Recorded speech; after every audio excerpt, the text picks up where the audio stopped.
दुनिया में बड़े बड़े तानाशाह आए मोदी जी, जनता ने जब चाहा उनको उखाड़ कर फेंक दिया। आपकी सत्ता भी एक ना एक दिन जाएगी। भारतीय जनता पार्टी और उनके पुरखों का कतरा कतरा कतरा कतरा कतरा कतरा कतरा कर करके मैंने कूड़ेदान में डाल दिया। लेकिन जरा अपने बाप दादाओं से पूछकर 4 नाम लेकर आना आरएसएस के लोगों का जो वंदे मातरम लगाकर जेल गए, वो 4 नाम हमको बता दो। गजनी मोड में चले गए, गजनी मोड भूल गए, याद ही नहीं रहा क्या पूछ रहे हैं संजय से। हमने सुना था स्कूटर चोर होते हैं, साइकिल चोर होते हैं, गहना चोर होते हैं, कार चोर होते हैं, जंजीर चोर होते हैं, लेकिन हमने इस देश में पहली बार देखा नरेंद्र मोदी जी और ज्ञानेश कुमार जी वोट चोर पैदा हो गए हैं। वोट चोर। ये लोग बात करते हैं देशभक्ति की, ये बात करते हैं राष्ट्रभक्ति की।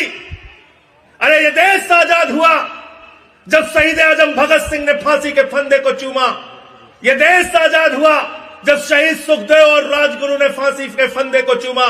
यह देश आजाद हुआ राम प्रसाद बिस्मिल के बलिदान से, रोशन सिंह के बलिदान से। यह देश आजाद हुआ शहीद अशफाकुल्लाह के बलिदान से। यह देश आजाद हुआ राजेंद्र लहरी के बलिदान से। यह देश आजाद हुआ जब 16 साल के खुदीराम बोस ने फांसी के फंदे को चूमा। तब यह देश आजाद हुआ, किसी बीजेपी के पुरखे के बलिदान से आजाद नहीं हुआ। हमने पूछा, जरा अपने बाप दादाओं से पूछकर 4 नाम लेकर आना आरएसएस के लोगों का जो वंदे मातरम लगाकर जेल गए, वो 4 नाम हमको बता दो। गजनी मोड में चले गए, गजनी मोड भूल गए, याद ही नहीं रहा क्या पूछ रहे हैं संजय से। 4 नाम नहीं बता पाए। हमने कहा वंदे मातरम पे बहस हो गई, कहने लगे हाँ हो गए। हमने कहा आप प्रदूषण पे बात कर लो, कहने लगे नहीं बात करेंगे। 20 लाख लोग मेरे दोस्तों हर साल इस मुल्क में प्रदूषण से मरते हैं। 20 लाख लोग हर साल। उस पे देश की संसद में 20 सेकंड भी भारत का प्रधानमंत्री बात नहीं करता।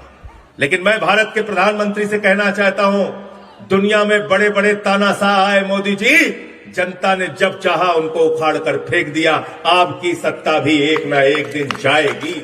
नरेंद्र मोदी होश में आओ, होश में आओ, होश में आओ, नरेंद्र मोदी होश में आओ, होश में आओ, होश में आओ। और आप ये दबाने और डराने की कोशिश मुझे तो मत करना। 3-4 दिन से धमकी दे रहे हैं भाजपाई, इतना बौखला गए वंदे मातरम पे। मैंने इनको पूरे देश के सामने एक्सपोज कर दिया। क्या गलत किया भाई, क्या गलत किया? हमसे सवाल पूछ रहे थे, मैंने कहा ये बताओ भाजपाइयों, जहां से तुम लोग निकले हो उस आरएसएस ने 52 साल तक नागपुर के मुख्यालय पर तिरंगा झंडा नहीं फहराया, और 2001 में 3 लड़कों ने तिरंगा झंडा फहरा दिया तो 13 साल तक उनके ऊपर मुकदमा चलाया। किस जुर्म में? तिरंगा फहराने के जुर्म में। क्या आपको यकीन होगा कि ये लोग जो अपने आप को राष्ट्रवादी कहते हैं, इनके आरएसएस के मुख्य पत्र में 28 दिसंबर 1949 को इन्होंने अपने मुख्य पत्र आरएसएस के मुख्य पत्र में पांचजन्य में लिखा, ये जनगण मन ये आइटम ऑफ इंटरटेनमेंट है। आपका राष्ट्रगान को आइटम ऑफ इंटरटेनमेंट कहा।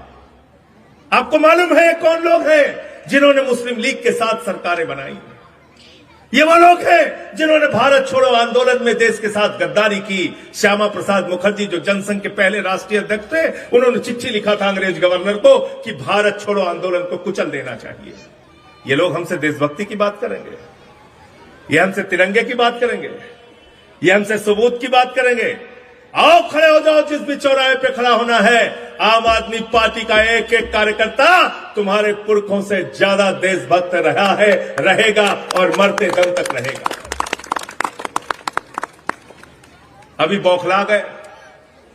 मैंने क्या किया, एक योजना लेके आए, महात्मा गांधी का नाम बदल के कहने लगे जी राम जी योजना हो गई। मैंने कहा बेईमानो, तुम महात्मा गांधी का नाम बदल रहे हो। भगवान को अपने भक्त से बहुत प्यार होता है। श्री राम भी तुमको श्राप दे रहे होंगे कि तुम कैसे लोग हो, हमारे भक्त का नाम तुम बदलने का काम कर